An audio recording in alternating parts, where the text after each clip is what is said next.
여러분, 우리가 이제 이사를 하게 되어지면 많은 부분에서 걱정할 일들이 많은데 그 집이 좀 오래된 집이라고 한다면 좀 걱정할 것이 있습니다. 이제 벌레가 나오는 집들이 많아요.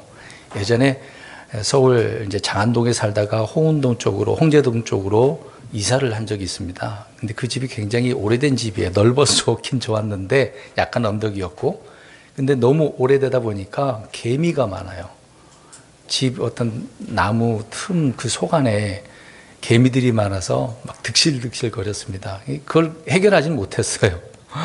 너무도 많더라고요. 또 한 번은 쥐네가 큰 놈이 방 안에 들어와 가지고 놀란 적도 있었고, 아무튼 벌레가 많더라고요. 또 어떤 경우에는 이제 바퀴벌레가 있지 않습니까? 참 바퀴벌레 다들 놀라실 거예요. 이제 사람들이 그런 말들 하더라고요. 이 인류가 이제 핵폭탄이 터져도 바퀴벌레는 살아남는다. 그런 말들을 들은 적이 있는데, 뭐, 거짓말을 좀 보태겠죠. 근데 사실상 그 말의 의미는 바퀴벌레는 계속해서 우리가 집에다가 뭐 벌레 퇴치하기 위해서 약품도 뿌리고 어떤 회사를 통해서 그걸 해결하는 경우도 있잖아요. 그렇지만 이제 관리를 안 하면 어떻습니까? 또다시 어느 틈에 그게 새끼가 또 새끼를 낳아가지고 점점 자라서 큰 놈이 나타날 때가 많아요. 그럴 때마다 좀 무섭죠. 바퀴벌레는 주로 언제 활동을 합니까? 낮보다도 밤에 활동을 하더라고요. 지금 저 4층에 살고 있지만 여기 4층에서도 지금은 좀 안 보이긴 하더라고요. 예전에 막 가끔 가다가 나타나는 경우도 많습니다. 계단에다가도 한번 나타나서 몇 번 밟아갖고 죽인 적은 있어요. 예전에 살던 집에서도 많이 경험을 했습니다. 왜 이제 그 바퀴벌레 이야기를 했냐면, 사실 우리의 죄라고 하는 이 죄성이 그렇습니다. 우리는 이제 말씀으로 쳐서 복종시키고 또 복종시키고 그렇긴 하긴 하지만은 계속해서 어떻습니까? 이 몸에 육신의 일들이, 이런 죄성이라고 하는 것들이 튀어나오고 또 그 문제로 인해서 또 하나님 앞에 울며 용서해달라고 또 그런 적도 많이 있지 않습니까? 물론 모든 죄들은 주님을 통해서 우리가 용서받았습니다. 그러나 육신의 일들에 대해서는 아직 내가 죽지 않는 이상, 아니면 하늘로 올라가지 않는 이상은 해결하지 못한 부분이 있지 않습니까? 그 부분은 우리가 바울처럼 늘 말씀으로 쳐서 복종시켜야 되고 때로는 눌러야 되고 그래야 됩니다. 늘 싸워야 되는 그런 문제가 있는 거죠. 이런 죄라고 하는 것들이 늘 나타난단 말이죠. 성경에도 다양한 그런 죄들이 나옵니다. 물론 또 그런 죄를 잘 표현한 게 이제 흔히 말하는 이제 문둥병 아닙니까? 문둥병은 사람의 죄하고 아주 똑같다고 봐야 되는 것이죠. 이제 그런 예를 통해서 문둥병에 대한 그런 병에 걸렸을 때 어떻게 해야 된다라고 하는 내용들이 나오고 있습니다. 이런 것들은 늘상 우리에게 붙어 있는 거죠. 이게 죄라고 하는 것은 이제 마귀를 통해서, 루시퍼를 통해서 이제 세상에 들어온 바가 있지 않습니까?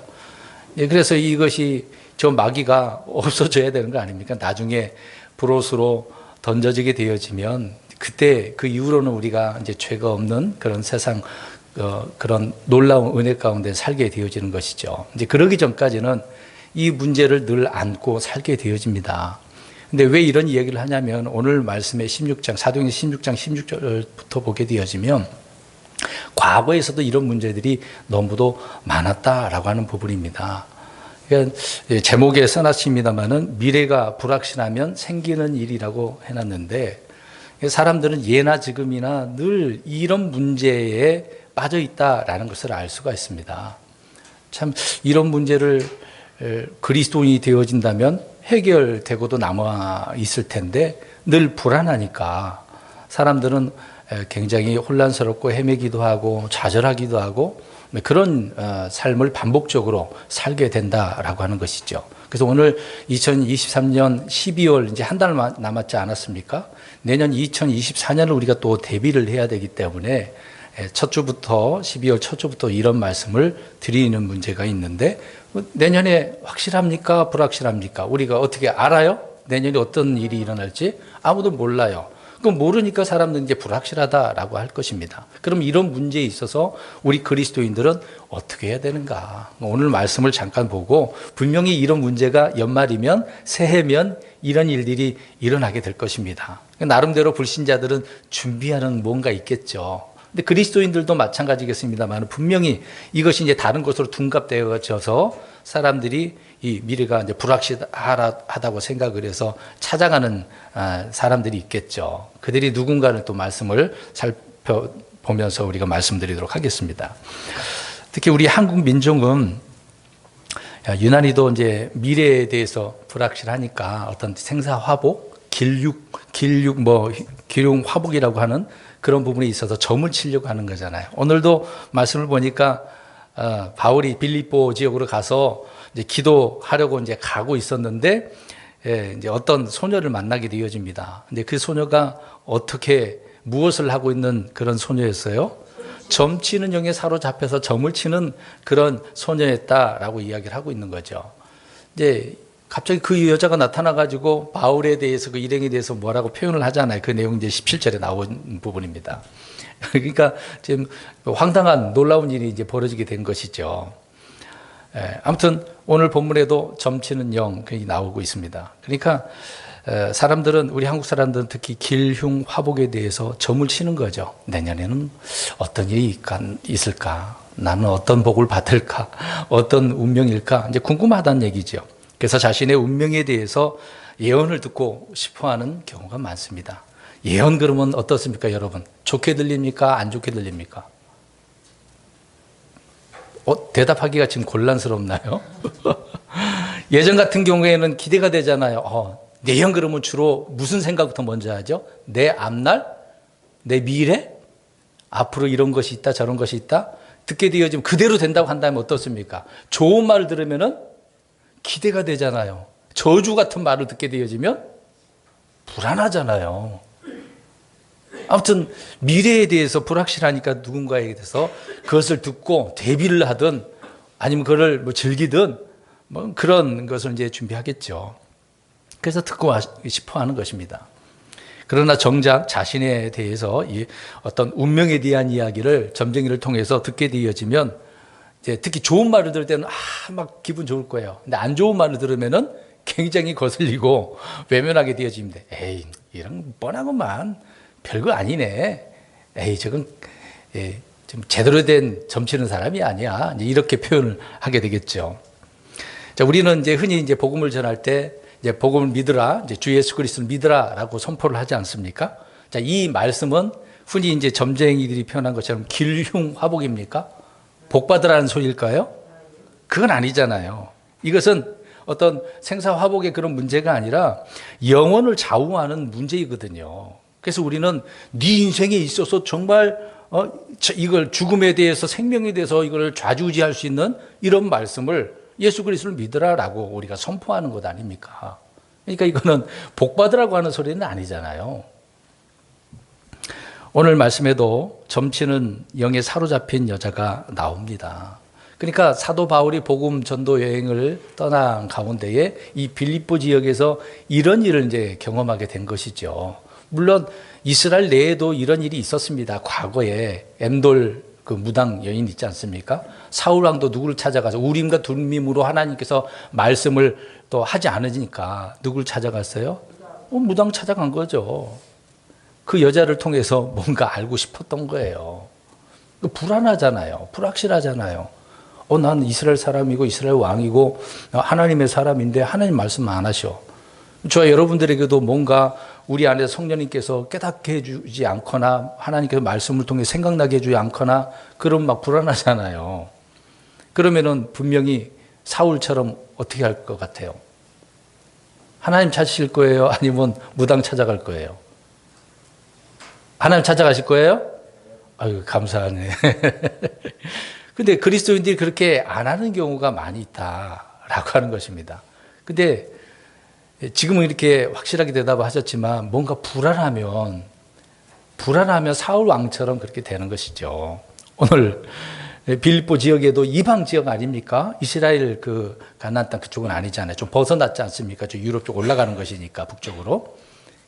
그러니까 이 지역에서는 이미 이런 일들이 성행했다는 것을 알 수가 있습니다. 근데 보면 지금 소녀 한 사람 이야기하는 것 같지만 주인 이야기할 때는 주인이 단수로 나와요, 복수로 나와요. 19절에 보면 주인들로 나오죠.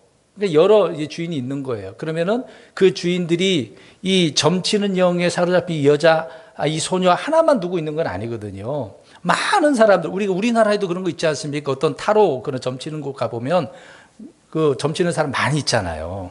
그걸 관리하는 뭐 관리적 어떤 지배인이라고 할 수 있는 매니저가 있을 수도 있고 주인이 될 수도 있겠죠. 그러니까 이런 일을 업으로 삼고서 하는 그런 사람도 있고 그런 업으로 이런 일을 봐주는 사람들도 있다는 것을 알 수가 있습니다. 그러니까 그 당시 그곳에 이런 일을 할 수밖에 없었던 그런 부분도 있는 이유가 사람들이 그걸 원하니까. 그러니까 그 시대가 얼마나 불확실했다는 것을 말해주고 있잖아요. 그러니까 어느 시대 때나 미래에 대한 이런 불확실성 때문에 사람들은 고민하게 되어지는 것입니다. 그러니까 불신자들은, 이교도들은 누구를 찾아가는 거예요? 이런 점쟁이들을, 점치는 영에 사로잡힌 사람들을 통해서 뭔가 알고 싶거든요. 영한 사람 찾아가는 거죠. 지금으로 표현한다면 기독교로 표현한다면 누구를 찾아갈까요? 예언하는 사람들, 목사들, 영하다는 그런 목사들 찾아가는 거죠. 그래서 이런 문제로 사도 바울은 그 일행은, 신라의 일행은 어려움에 처하게 되지 않습니까? 그 배경을 잠시 말씀드리자면 이 점치는 영에 사로잡힌 여자가 계속해서 쫓아오는 거예요. 기도하러 가는데 볼 때마다 쫓아와가지고 17절에 뭐라고 그랬어요? 이 사람들은 지극히 높으신 하나님의 종들이야. 또 이 사람들은 구원의 길을 보여주는, 우리에게 구원의 길을 보여주는 사람이야. 말씀으로 어떻게 이제 표적 이제 그런 것들 나타냈으니까 뭔가 드러난 것이 있어서 이제 보여주는 거라고 이제 표현했겠죠. 이게 이제 여러 날을 그렇게 18절에 하고 있으니까 바울이 어떻게 보면 짜증나는 거예요. 쫓아오고 그러니까. 그래서 뭐라고 그랬습니까? 18절에 예수 그리스도의 이름으로 명하노니 그녀에게서 어떻게 하라? 나와. 그러니까 그녀에게서 나오라. 누구에게 나오라고 한 거예요? 그 여자에게 나오라고 한 게 아니라. 점치는 영, 사탄, 마귀의 영이라고 되겠죠. 근데 이 영을 지금 18절 끝부분에 그라고 되어져 있어요. 그러면 누구 같아요? 남자예요, 여자예요? 히로, 영어로 히, 이제 그 남자거든요. 악한 영은 다 남자, 그 히로 표현하고 있습니다. 그러니까 이 여자가 마귀의 영에, 점치는 영에 사로잡혀서 이 소녀는 늘 그 지역에서 점치고 있었다. 그래서 바울은 쫓아냈던 것이죠. 근데 이 문제로 19절부터 이제 주인들이 더 이상 이 소녀가 점을 못 쳐. 마귀가 나갔으니까. 그러니까 점치는 일은 누구를 통해서 했다는 얘기예요? 마귀를 통해서 했다는 얘기를 분명히 말하고 있잖아요. 그러면 이걸 오늘날로 표현한다면 정확히 말씀대로 보세요. 지금 점치고 있는 사람들은 누구를 통해서 하는 거예요? 마귀잖아요. 어렵지 않지 않습니까? 근데 왜 가요? 누구한테 물어본 거예요, 그러면? 마귀한테 물어본 거잖아요. 아까 확실하게 대답하셨잖아요. 하나님 앞에 간다고. 불확실하고 두렵고 그러면 우리 하나님 앞에 가야 되는 건 당연한 거잖아요. 근데 불신자들은 그렇게 찾아가면서 또 오늘날 많이 기독교인이라고 하는 사람들이, 크리스찬이라고 하는 사람들이 그렇게 간다니까요. 여러분, 이런 문제에 있어서 하나님께서 이런 자들에 대해서 뭐라고 말씀하고 있는가? 그게 이제 말씀대로 우리가 정확하게 판단을 해야 됩니다. 그리고 이런 점치는 자들, 마술사들에 대한 태도를 우리가 분명하게 가져야 되겠죠. 자, 그 구절 한번 볼까요? 레위기 19장 3절. 이미 하나님께서 율법서에 기록을 다 해놨어요. 근데 이런 말씀들을 우리는 우습게 생각을 하고 있습니다. 이 그리스도인이라고 볼 수가 없어요. 도대체 이게 왜 그렇습니까? 19장 3절입니다. 레위기 19장 3절. 시작. 너희 각 사람은 자기 어머니와 아버지를 두려워하고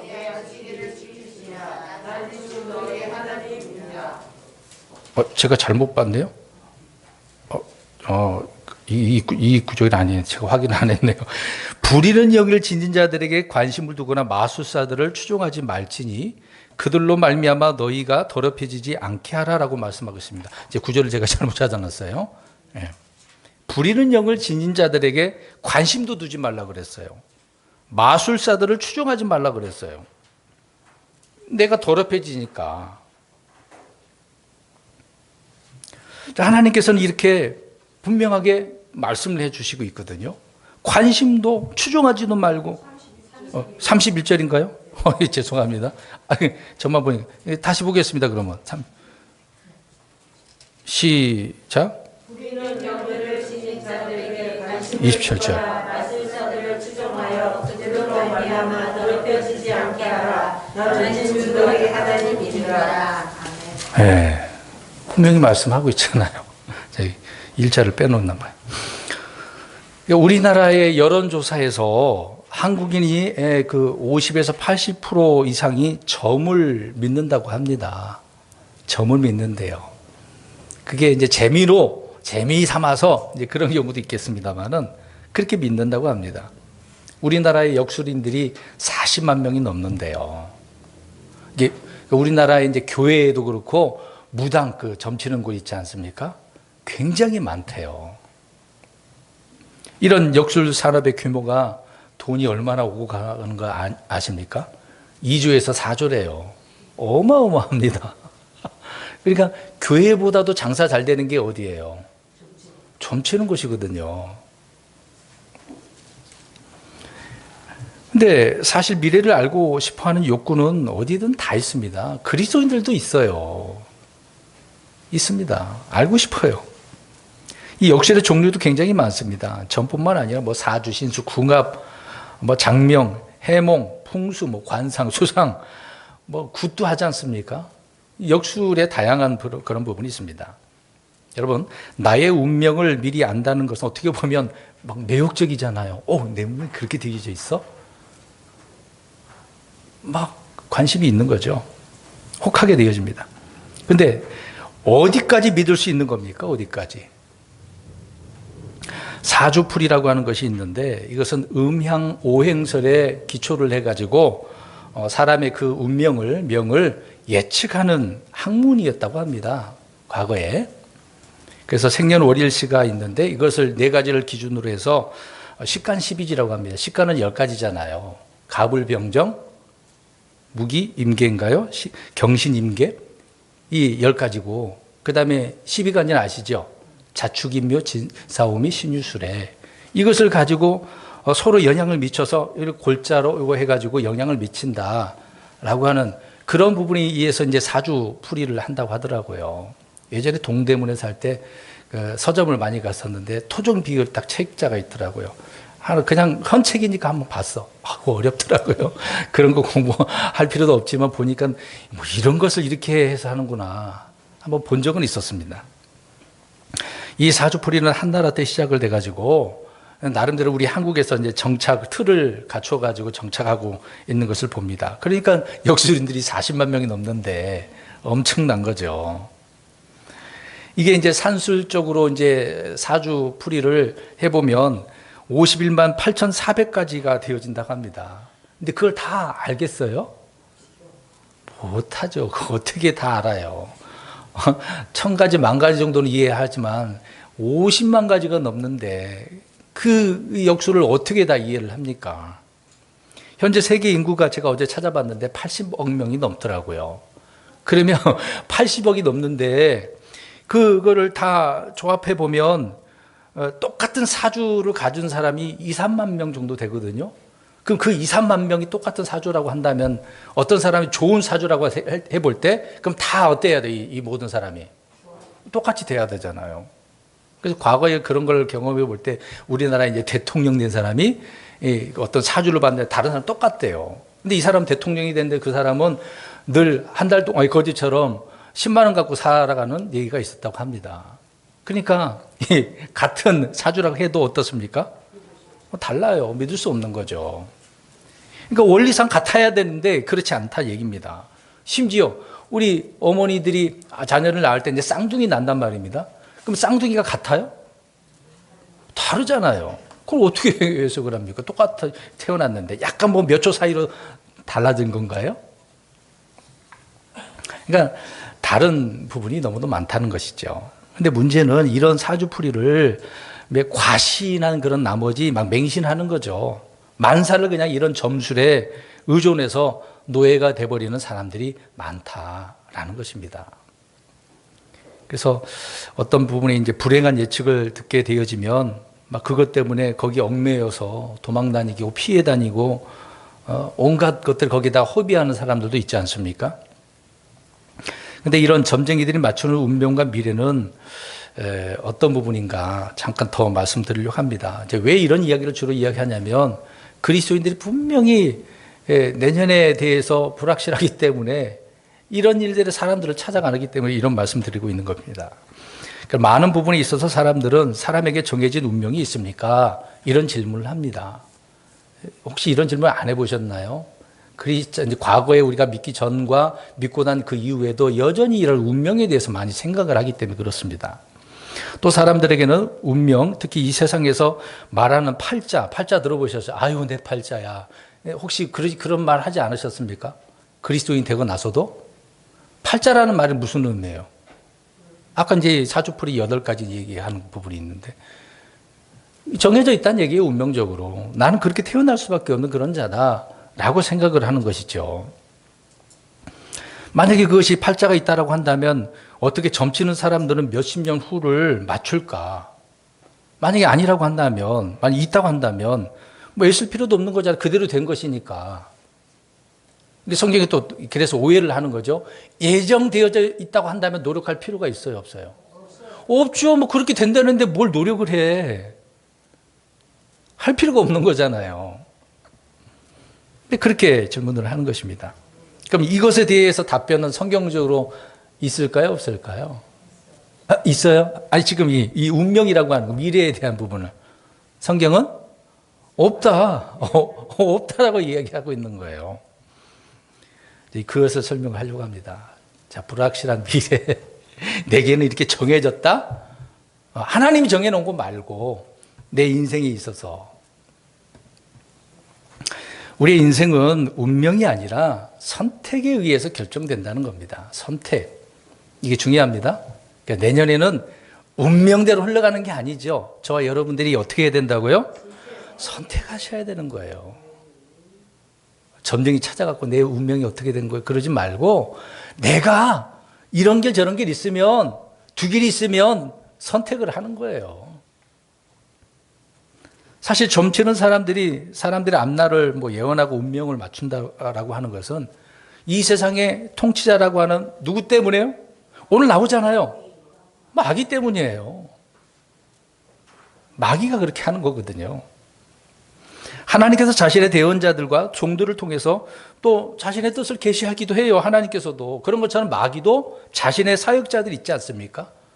마귀의 사역자들이 있어요. 오늘 점치는 영이라고 그랬잖아요. 이 영은 마귀라고 단수로 이 큰 마귀를 이야기하는 건 아니잖아요. 유일 마귀를 말하는 게 아니잖아요. 루시퍼가 아니라 루시퍼를 따르는 쫄타거들, 이 말해서 그들의 사역자들을 말하는 거죠. 이제 이 영이 사람의 속에 들어가 가지고 그 사람을 어떻게 하는 겁니까?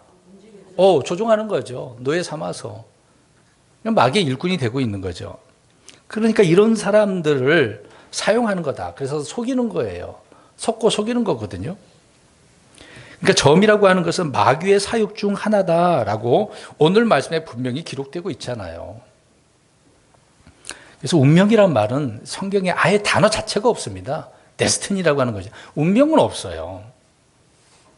이 말은 사람들이 말하는 거, 사람들의 말이죠. 하나님의 말씀, 성령님이 가르치시는 것 전혀 아니다라고 하는 것입니다. 굳이 운명이라고 말을 쓴다라고 한다면 그 운명은 사람이 선택하는 거다라고 하는 것입니다. 예를 들어서 복음을 거부하는 불신자는 어디로 가기로 정해져 있어요, 이미? 지옥 정해져 있잖아요. 그리고 신자는요, 어디로 가기로 정해져 있습니까? 흔히 이제 하늘로 올라가게 되겠죠. 이것은 하나님께서 정해놓으신 거예요. 저와 여러분들이 정해놨습니까? 하나님이 정해놓은 거거든요, 이거는. 그러면 하나님이 정해놓은 걸 볼 때 어떻게 해야 돼요? 오늘 아까 말했잖아요. 선택이죠, 선택. 자, 지옥 가실 분 선택하세요. 저 하늘로 올라가실 분 선택하세요. 둘 중에. 그래서 우리는 선포를 하는 거잖아요. 선택하라고. 근데 사람들은 어디를 선택해요? 지옥으로 하는 것을 누가 선택한 거죠? 본인 자신이 선택을 하는 거거든요. 자기가 선택하는 거예요. 정해진 게 이미 하나님께서 정해놨어. 다 말씀으로. 앞으로 미래에 대한 것을 좋은 것이든 안 좋은 것이든 심판이든 아니면 복을 주시는 것은 다 정해놨다고요. 선택은 본인이 하는 겁니다. 각자 선택에 의해서 결정되는 것이죠. 그래서 신명기서에 말씀하고 있지 않습니까? 하늘과 지어, 복과 저주, 생명과 죽음, 의와 불의, 불법과 법, 선과 악, 아예 하나님은 정해놨어요. 우리에게 택하라라고 신명기 30장 19절에 말씀하고 있지 않습니까? 택하라. 주님이 정해 주신 것이 있어요. 그것들을 우리가 선택해야 된다라고 하는 것입니다. 잠깐 성경 보겠습니다. 신명기 이제 모세를 통해서 말씀하셨지만 여호수아를 통해서도 가나안 땅에 들어가서 또 설명을 합니다. 24장 여호수아서 24장 15절. 이스라엘 백성들 보니까 뻔해. 태어날 때부터 막 악해. 아주 그냥 어렸을 때부터 악해. 그래서 여호수아도 죽기 전에 설교를 하면서 그들에게 이제 언약을 하게 하죠. 하나님 섬기라고, 너희가 선택하라고. 자, 24장 15절 읽겠습니다. 시작. 주를 섬기는 것이 너희에게 나쁘게 보이거든 너희 조상들이 강 저쪽에서 섬기던 신들이든지 혹은 너희가 거하고 있는 땅을 소유했던 아모리 족속의 신들이든지 너희가 섬길 자를 너희를 위해 이날 택하라. 그러나 나와 내 집에 관한 한 우리는 주를 섬기겠노라. 야, 선택해. 이 예전에 우상 섬겼던 거 그 우상 그 신들을 섬기든지 나처럼 하나님을 섬기든지 선택을 해.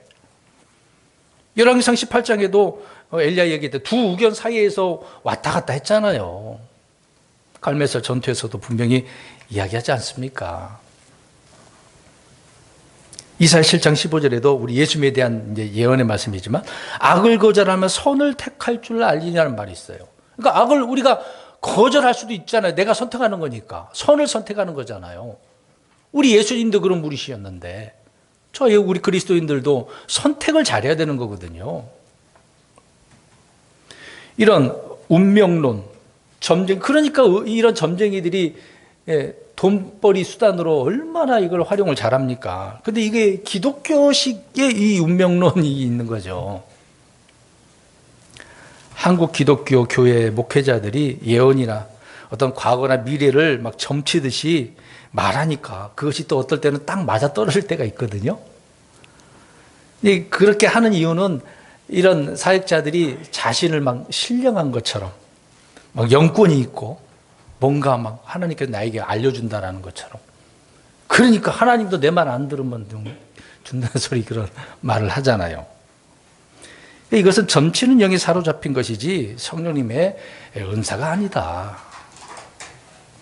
교회 내에서 성도들이 남의 미래나 어떤 운명을 이렇게 말하려고 하기도 하고 알고 싶어 하기도 하고 노력도 하는 거잖아요. 이것이 우리 한국 기독교의 뿌리 바탕이 있는데 그것이 바로 무속이라고 하는 것이 있습니다. 우리 한국은 이제 샤머니즘 무속신앙이잖아요. 과거에 얼마나 많았습니까? 우리 고구려 백제 그 신라도 보면은 다 어떤 신화가 있어요. 신화가. 우리 고조선 그 위에 올라가면 이제 뭐가 나와요? 무슨 신화? 단군 신화가 나오죠. 그러니까 어느 시대, 어느 나라든 다 어떤 사람이 왕으로 추대되려면은 신화가 있어야 되거든요. 그러다 보니까 그 이후로부터 계속 우리 한국에 이게 뿌리 바탕이 되어져 있기 때문에 이 무속에 대한 관심이 있거든요. 자꾸 뭘 봤다, 어떤 뭐가 있다라는 식으로 이야기하고 있는 거죠. 그런 바탕에 의해서 많은 사역자들이 자꾸 이런 말들을 하는 거예요. 그래서 심지어 부흥사들은 막 사람 이름 바꿔 계명하라고 또 합니다. 그래서 계명한 사람도 있잖아요.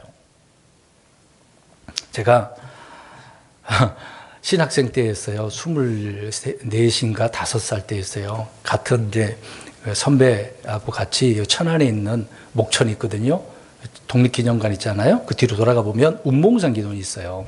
가서 기도하자. 내 둘이 이제 마음이 맞아가지고 언제 한 번간 얘기했던 것 같아요. 이제 금식하면서 이제 기도하자 그랬는데 배가 너무 고파가지고 그 다음날 밥 사 먹으러 갔다가 밥 먹고 올라와서 기도하고 그런 적이 있는데 뭔 얘기 하려면은 거기 기도원에 있는 원장님과 총무 이야기 하려고 그래요. 총무라고 하는 분이 있는데 그분은 방언을 잘못된 거지만 이제 그분은 고양이 방언을 해요. 야옹야옹 하면서 방언을 한다고 하더라고요. 이제 그 분이 얘기를 하는 거예요. 그 원장님에 대해서. 이 원장님이 누가 저 멀리서 오면은 다 안 돼요. 아, 누가 온다. 무슨 옷을 입고 온다. 예, 그렇게 알려준대요. 그러니까 그 부분이 총무님이 우리 원장님 정말 신령해요. 이런 식으로 이제 얘기를 하는 거죠. 이제 그런 이야기를 들으면 어떻게 해요? 이제 기도 오는 사람들은 누구한테가 물어봐야 돼요. 이해를 못했어요? 기도원 가면 누구한테 기도하러 가죠? 근데 이제 누구한테 가는 거예요? 이게 문제가 있는 거죠. 물어보잖아요, 가서. 전 앞으로 이렇게 이런 일을 하려고 하는데 해야 돼요, 말아야 돼요. 이 말은 뭐예요? 지금 오늘 계속 이야기하는 주제잖아요. 내 운명을, 미래를 불확실하니까 알고 싶어서 점치는 거잖아요. 대부분 기도원이 그렇습니다. 이게 무속신앙의 바탕으로 근거가 돼 있기 때문에 그렇어요. 이 여자, 그 당시로 제가 볼 때는 70, 80 정도 됐거든요. 근데 그 전에 있었던 곳이 나은모 목사라고 있는 분인데 그 밑에서 배웠대요. 근데 그분도 똑같아. 한국식으로 이제 둔갑을 한 거죠.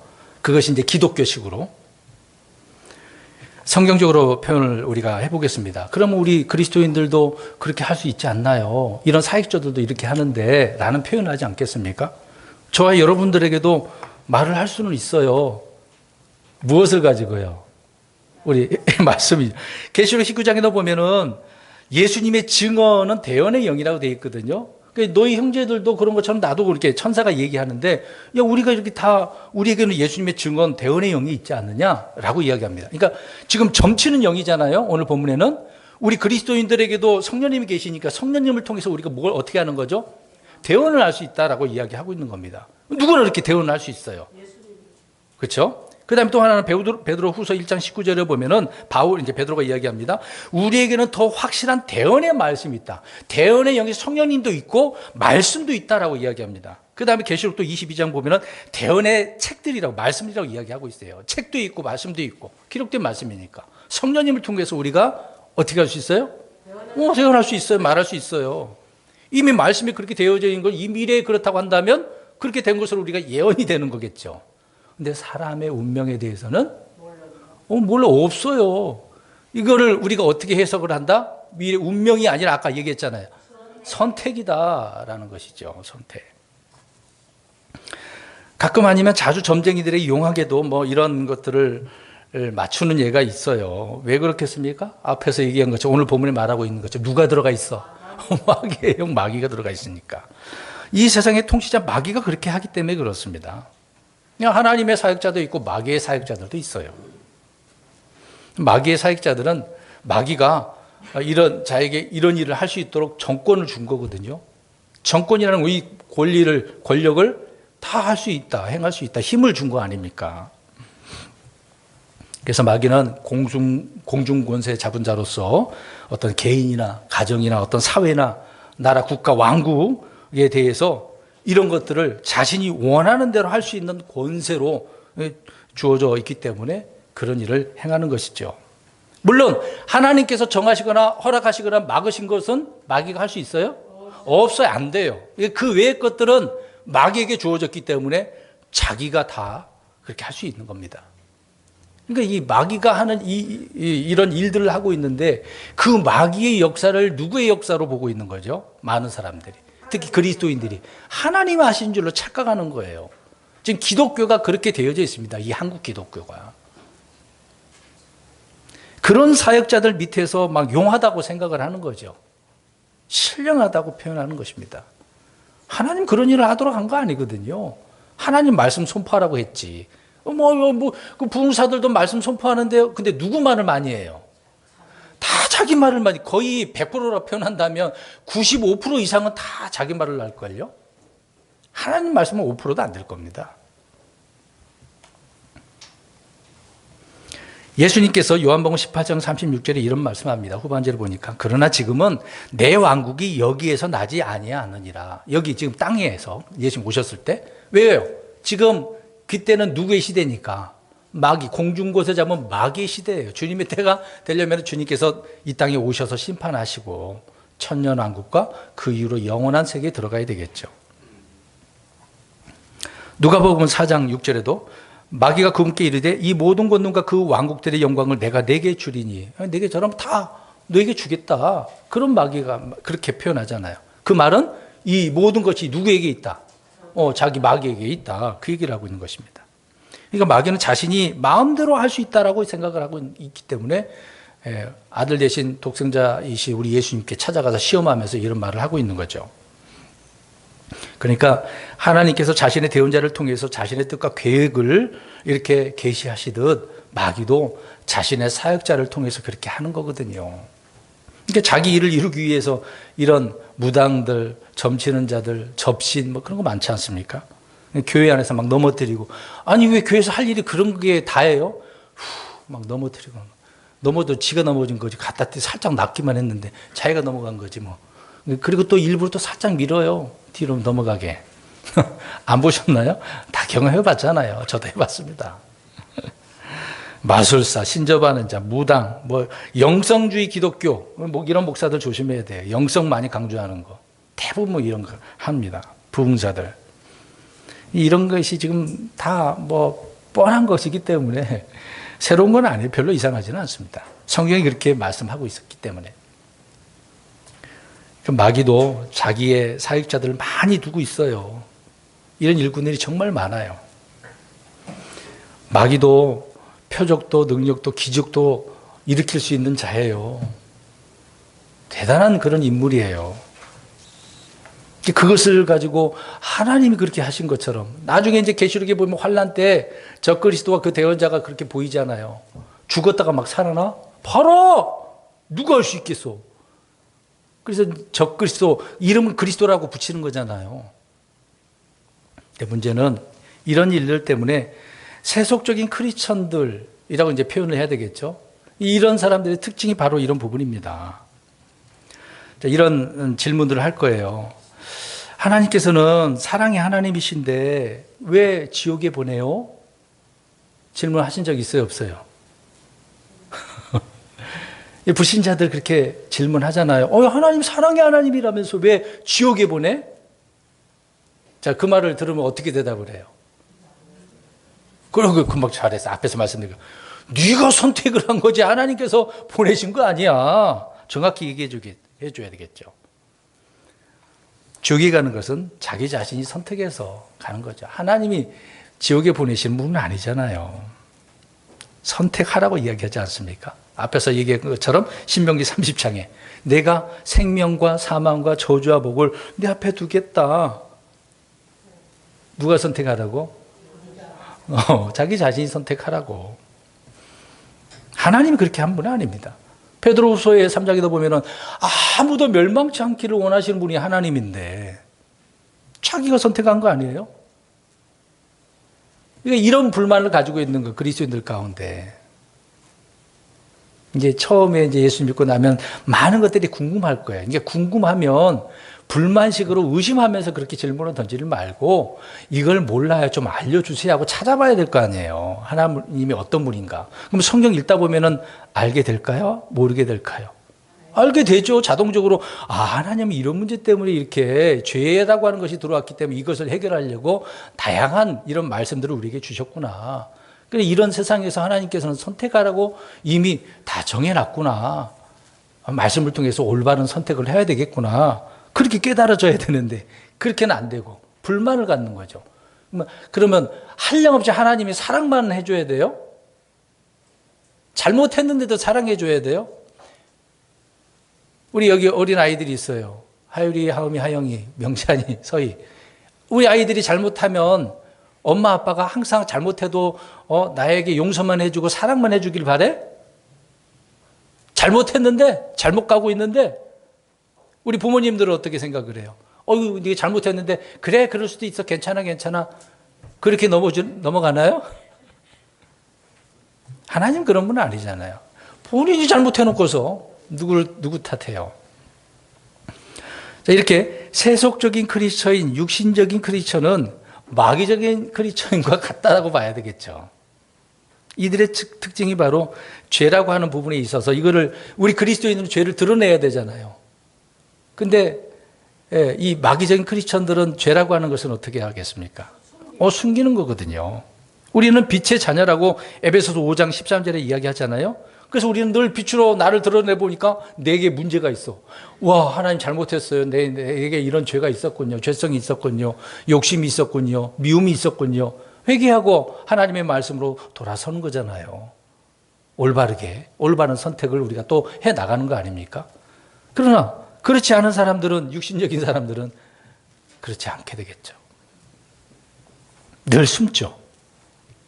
그래서 우리에게는 생각이 중요한 겁니다. 그러니까 생각이 올바른 사람은요, 건전한 사람은 선택을 잘해요. 그래서 영적인 생각이 있고 육신적인 생각이 있다라고 성경이 말하고 있지 않습니까? 자, 그 구절 보겠습니다. 로마서 8장 6절. 로마서 8장 6절을 보겠습니다. 그래서 사랑하는 성도 여러분, 12월에 미리 준비하세요. 내년에 많은 일들이 또 있지 않겠습니까? 그럴 때 우리는 어떤 생각을 가지고 선택을 해야 되느냐. 로마서 8장 6절 시작. 육신적으로 생각하는 것은 사망이요 영적으로 생각하는 것은 생명과 화평이니라. 생명과 화평이 좋아요? 사망이 좋아요? 그러면 어떻게 해야 돼요? 생각을 영적인 생각을 가져야 되겠죠. 성경이 말하는 영적인 생각. 육신적인 생각은 이렇게 막 불안하고 괴롭고 고통스럽고 뭔가 있어야 되고 화려해야 되고 그런 부분 아닙니까? 아무튼 육신적인 생각과 영적인 생각은 성경적으로 보면 구분하는 일은 어렵지 않습니다. 그런데 이게 꽤 어렵게 생각을 하는 거죠, 사람들은. 어렵지 않아요. 그대로 육신을 따라, 육신의 정과 욕심을 따라 생각하는 것이 육신적인 생각이죠. 우리는 영적인 생각으로 주님께서 주시는 그런 마음으로 생각을 하고 판단을 해야 되는 겁니다. 예를 들어서 사람들은 일상에서 내가 선택할 수 없는 것을, 어떤 것을 받았을 때 그걸 앞에서 처음에 얘기했던 거죠. 운명이라고 생각을 합니다. 그러면 보겠습니다. 우리 이제 자녀들이 있어요. 이 어른들도 다 자녀가 되겠죠. 부모, 형제는 물론이고 나의 어떤 타고나는 이런 외모나 어떤 능력이나 기질 등 이걸 한번 생각해 보겠습니다. 자, 이것이 나의 선택이었나요? 이건 어떻게 해요? 타고난 거잖아요. 타고 태어난 거잖아요. 내가 선택할 수 없었던 건데 그냥 타고난 거예요. 부모를 선택할 수 있었겠어요? 여기 다 부모님 있잖아요. 돌아가신 분도 있겠지만 내가 부모를 선택했어요? 그건 아니잖아요. 근데 그러면 우리는 이제 그것이 이제 타고난 운명이라고 생각하는 것은 무슨 생각이에요, 지금? 육신적인 생각이 되겠죠. 그럼 영적인 생각은 뭐겠습니까? 이걸 뭘로 생각을 하는 거예요? 어렵나요? 이걸 누가 주신 거라고? 하나님이 주신 것이라고. 선물이라고 나오는 거잖아요. 선물이잖아요. 무엇이든 나에게 주어진 것은 운명이라고 생각하는 것은 이제 육신적인 생각이겠지만 하나님 내게 주셨다라고 할 때는 이건 영적인 생각이라는 얘기죠. 그 생각이 올바라야 돼요. 성경을 통해서. 어렵지 않은 거라고요. 예를 들어서 결혼을 했어요. 연애 결혼을 했어요. 결혼을 했단 말이에요. 남편이든 아내든 이게 하나님의 선물이에요? 아니면 이게 내 십자가라고 생각하면 이거는 육신적인 생각이에요. 어떻게 해요? 내 남편과 아내가 십자가다, 내 십자가야. 그거는 무슨 생각이에요? 영적인 생각이에요? 육신적인 생각이죠. 근데 이거 하나님이 내게 선물로 줬다라고 하는 것은, 자, 어떻게 생각하십니까? 자, 결혼하신 분들. 남편과 아내가 십자가예요? 짐이에요? 고난이에요? 고통이에요? 아니면 하나님이 주신 선물로서 사랑하고 아끼고 어떻습니까? 말하기가 어려워요? 자, 우리 아이들 태어나면서부터 우리 아이들 가운데 이제 좀 여기저기가 안 좋아. 장애로 태어났다고 생각해 보세요. 그러면 이제 부모가 낳았어. 이제 부모 입장에서는 운명입니까? 십자가입니까? 운명이고 십자가면은 뭐라고 생각하는 거죠? 육신적인 생각이죠. 근데 이렇게 태어났어도 하나님께서 주신 선물이라고 한다면 영적인 생각이죠. 여러분, 왜 이런 단순한 것인데도 불구하고 우리는 이런 단순한 것을 성경적으로 생각을 하지 않고 부정적으로, 육신적으로 생각을 할까요? 그러니까 예를 들어서 이렇게 말씀드렸습니다. 내년에도 다양한 것에 있어서 생각이 건전해야 되거든요. 건전한 생각으로 올바른 판단을 해서 선택을 해서 주님을 기쁘시게 해야 되는데 그렇게 하지 못하고 하나님께 안 찾아가고 하나님께 안 물어보고 자꾸 누구에게 가서 어떻게 해야 돼요? 이런 경우 참 답답하죠. 혼자 뭘 할 줄도 몰라. 어른이 됐는데도 불구하고 판단 능력도 없어. 선택도 못해. 참 안타깝죠. 많은 그리스도인들이 그래요. 그러니까 점쟁이 찾아가는 거죠. 점쟁이 목사들, 예언하는 무당들 찾아가는 거죠. 그런 여자 목사들 많잖아요. 영적인 생각은 늘 감사가 넘치고 기쁨이 넘치고 생명과 평안이 넘쳐요. 주님께서 주신 선물이 만약에 마음에 들지 않는다 하면 늘 불평할 수밖에 없겠죠. 하필이면 이런 아내를 하나님 나한테 줬어요? 이런 남편을 줬어요? 불평의 대상이 되는 거죠. 감사의 대상이 아니고 기쁨의 대상이 아니고. 저와 여러분들은 주님께서 뜻대로 부르심을 입은 자들입니다. 그렇기 때문에 하나님 앞에 감사의 대상이죠. 그래서 합력하여 선을 이룬다고 하지 않았습니까? 하나님께서는. 저와 여러분들도 선을 이루려고 애써야 되는데 선을 이루는 것이 아니라 육신의 일들을 이루려고 해서는 안 되죠. 우리에게 주어진 어떤 것도 하나님께서 우리를 위해서 주셨다라고 생각한다면 우리를 위해서 선을 이루지 못할 것이 없잖아요. 하나님께서. 그래서 선택을 잘 하시라고요. 그래야 내년이 더 밝고 행복하고 주님 안에서 승리하게 되어지는 것 아니겠습니까? 그런 영적인 생각을 가져야 되는 거죠. 그래서 육신적인 생각은 매사에 불평밖에 없습니다. 감사하는 마음, 기뻐하는 마음이 없는 거죠. 고린도전서 마지막 구절을 보겠습니다. 고린도전서 2장 16절. 고린도전서 2장 16절 읽겠습니다. 시작. 누가 주의 생각을 알아서 그를 가르치겠느냐. 그러나 우리가 그리스도의 생각을 가지고 있느니라. 아멘. 그리스도의 생각을 어디서 찾을 수 있어요? 기록된 말씀을 통해서 찾아야죠. 주님은 이런 생각으로 이런 말씀, 이런 마음을 가졌구나. 그래서 주님 마음 담게 해주세요. 주님 생각으로 생각하게 해주세요. 이렇게 기도하면서 우리도 그렇게 해야 되겠죠. 우리의 신앙생활, 믿음 생활을 이렇게 영적으로 해야 되는데 그렇게 하고 싶다는 분들이 얼마나 많아요. 근데 이런 부분에 있어서 막 추상적으로 이 개념을 이해를 못하죠. 어떤 신비적으로만 생각을 해요. 이렇게 무당 찾아가는 거, 점심 자꾸 그런 식으로만 생각하기 때문에 문제가 생기는 겁니다.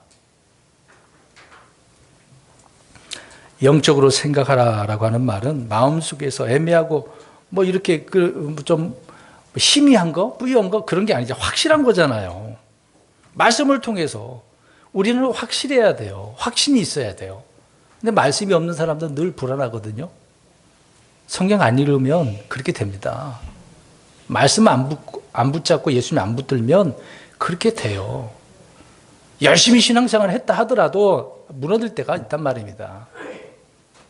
안심하고 이 정도면 됐지 그러면 안 되는 거거든요. 야고보서 1장 8절과 4장 8절에도 두 마음을 품은 자에 대해서 이야기합니다. 두 마음 갖지 말고 한 가지 제대로 된 선택을 하라. 운명이 아니라 선택을 하는 거예요. 이제 결론적으로 말씀드리겠습니다. 미래가 불확실하게 되어지면 이런 육신적인 생각으로 생각을 하고 일상생활이 다 육신적인 생각만 하는 거예요. 그렇게 나타나는 겁니다. 주님의 말씀보다 사람의 말들, 점치는 영에 거기에 사로잡혀서 그렇게 가는 거예요. 내년 2024년 저와 여러분이 선택을 잘 해야 됩니다. 그래서 영적인 생각으로 오히려 그것으로 하나님께 주신 것이라고 한다면 기쁘고 감사해야 돼. 오히려 고난도 감사해야 되고 제자들이 사도행전을 보니까 그리스도로 인한 고난을 더 감사하고 기뻐했다고 하잖아요. 예수님 때문에 내가 잘못해서 그런 건 아니지만 우리의 미래는 주님께서 이미 정하셨고 또 현실에서는 우리 스스로 잘 선택을 해서 이런 영적인 생각으로 살아가는 믿음의 사람, 신자가로서의 삶을 살아가는 저와 여러분 되시길 주의 이름으로 축원드립니다.